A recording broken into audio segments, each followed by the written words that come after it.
Marami ngayon ang napareact dito dahil nga sa ginawa na ito ni Harleen Hipon Bodol sa kapuso actor na si Alden Richards.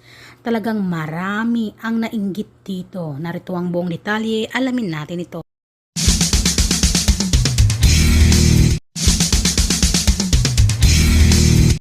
Hindi pa rin matapos-tapos na pinag-uusapan ang JME Gala Night 2024, lalong-lalo na nga dito kay Alden Richards. Talagang super sikat at trending talaga.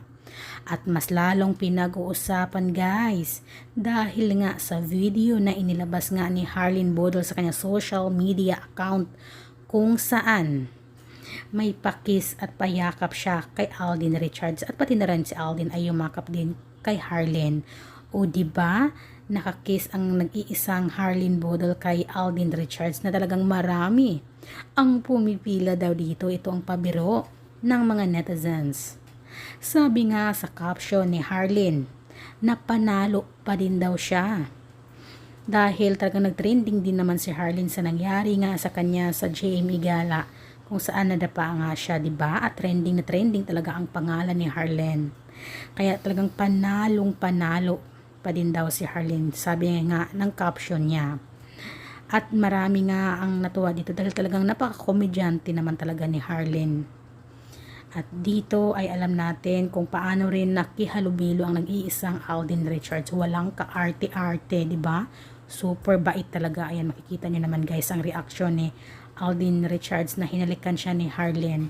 Super friendly talaga ang nag-iisang Alden Richards. Super gentleman. Kaya talaga hindi awkward na may kagaya ganyan, o di ba si Harleen yumakap na hinalikan niya si Alden, talagang hindi, walang awkward dahil napakabait talaga naman ni Alden Richards.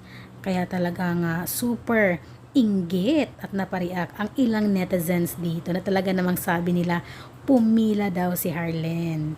O di ba guys, kayo guys, isa rin ba kayo ngayon sa super na baitan kay Alden Richards, at isa rin din ba kayo ngayon sa natuwa sa video na ibinahagi ni Harleen Bodol sa kanyang social media account kung saan may paalam pang nagaganap. Sabi nga ni Harleen, magpapaalam siya dahil hahalik nga siya kay Alden Richards. So, di ba? Super komedyante kasi si Harleen Bodol, guys.